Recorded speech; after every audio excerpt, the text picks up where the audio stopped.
Hi, welcome back to the Green Mile Man YouTube channel.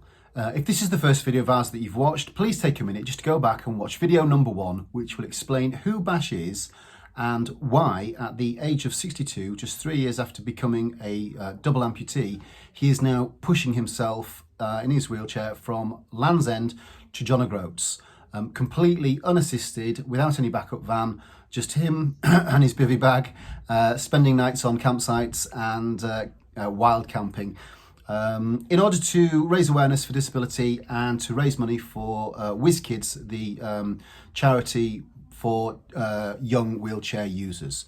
In the meantime, here's now is a word from the man himself. He's now started using the camera for clips to progress along his journey. So without further ado, here's a word from Bash, and I'll see you on the next video. And please, the links are in the description. If you could take a moment and just make a donation to the Just Giving page, it would be much appreciated. Now then, it's that Dr. Yorkshire lummox Bash. Just to let you know how we're getting on at the moment, which is not very well. Been hounded by mechanical problems right from the word go. I set off from Land's End, and on my first stint I developed a problem with the jockey wheel at the front of my chair, and which resulted in it locking, going downhill at about 20 miles an hour. I was thrown out the chair and onto the road with all my belongings following behind me. Anyway, luckily, no damage done, not to me at least, but a little bit of damage done to the chair. I want to thank everybody that collected up my belongings, including my portable Scheitenhausen, which was bowling down the street. Anyway, thank you to the mechanic at the Land Rover garage at the bottom of the hill. That just happened to be very lucky for getting me going again and making a makeshift repair. So that was basically my first day. The day wasn't a bad day, reasonably sunny, very heavy mist in the morning, very wet, which isn't a great thing when you're trying to sleep in a bivvy bag.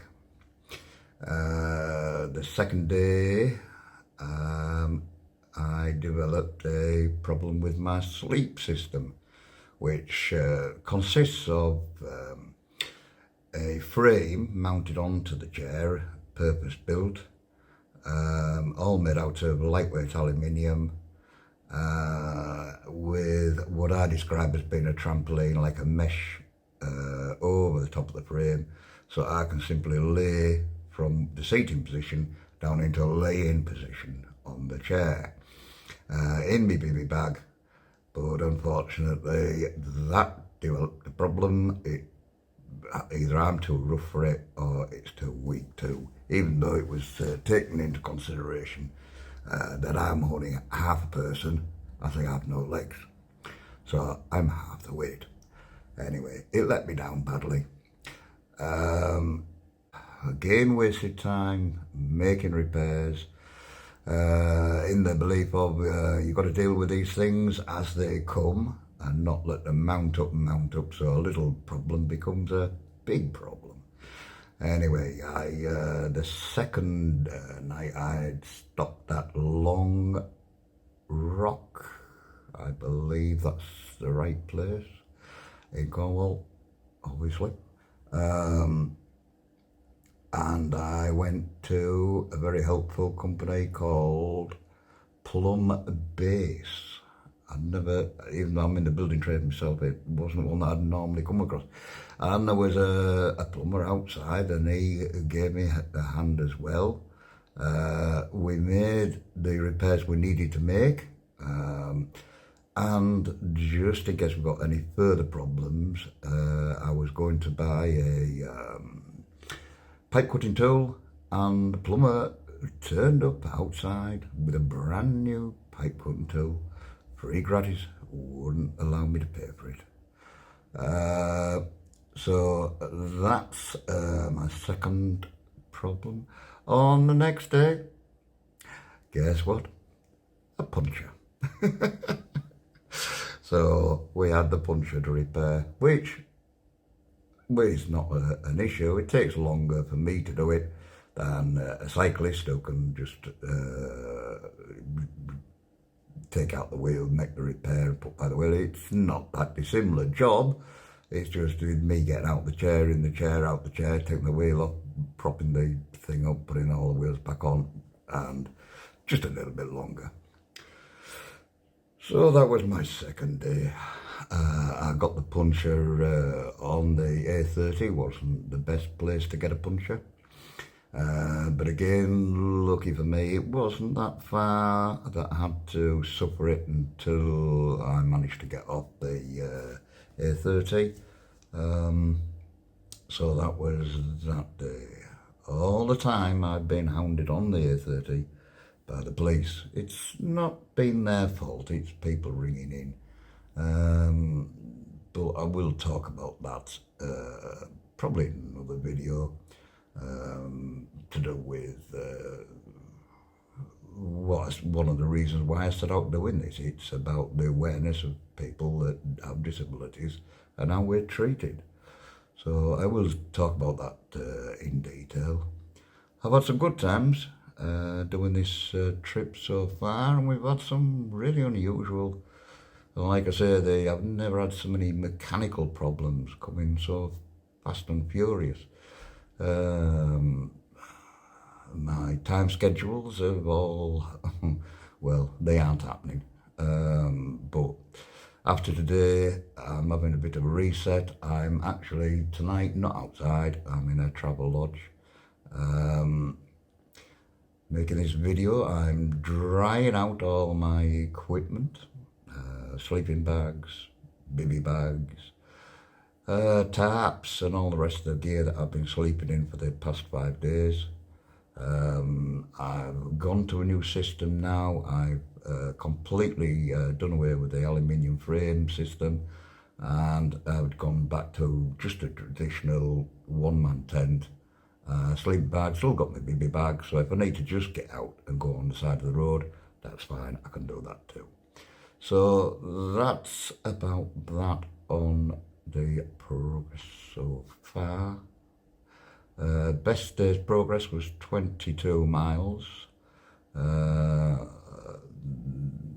that was yesterday. I've had a great response from drivers blowing the horns. There must be something on Facebook down here in Cornwall I'm not aware of, because everybody seems to be blowing the horn and giving me waves and saying good luck. And I must also give a mention to the campsites. I've only had one wild camp in the 5 days. That was on the peninsula at Land's End, which was a superb night. The sky was fantastic. I just wish I'd had a time-lapse camera, because I've never seen skies like that since I was a child. So clear, unbelievably clear. Yeah, that was a very good night, and it was a pleasure to be in a bivy back, to be honest with you. Beautiful views, especially at Land's End. It was a bit overcast now and again, thick fog when I woke up in the morning. That's about really all I can say about that. Then every time I pulled up at a campsite, which I was going to sleep on the beach at Long Island, which I didn't do in the end, and I didn't notice till a bit later on. I was talking to a cyclist, and there was a campsite right at the side of me. So I went to the campsite, and they were so good, it was unbelievable. They gave me a pitch. Nobody would let me pay for anything. It's crazy. The second night, again, I stayed at a campsite which I believe was called I don't think, Sunset View. Again, absolute excellent night. Was invited across to have a barbecue with some other people that were stopping at the campsite. Again, no charge for the campsite. Excellent campsite. You know, can't pick a fault with it at all. Last night, I went to a campsite now. I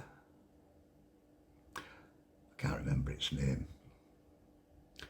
But it was a very big campsite, a lot of static caravans, a lot of tourers.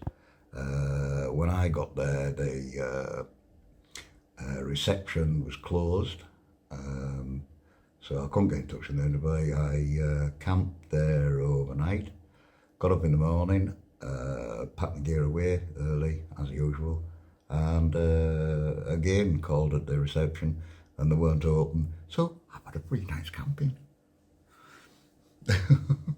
I'm sure they'll send me a bill. I'll be on CCTV. Anyway, that's what I can say about that again. Today, yes, I've had a lot of trouble with the place today, and it's not been a good day at all. I set out for a really good one, but it's not happened. So it's time to rethink, replan, get around these things, and we'll find another way around the odd little problems people put in front of me. It won't be a problem, we'll just get another way around. Well, that's all from Bash on this clip. He'll be back again tomorrow with another instalment, but in the meantime, please take a look at the links in the description for the Just Giving page and make a donation for whatever you can. It'd be much appreciated. Thank you. See you on the next video.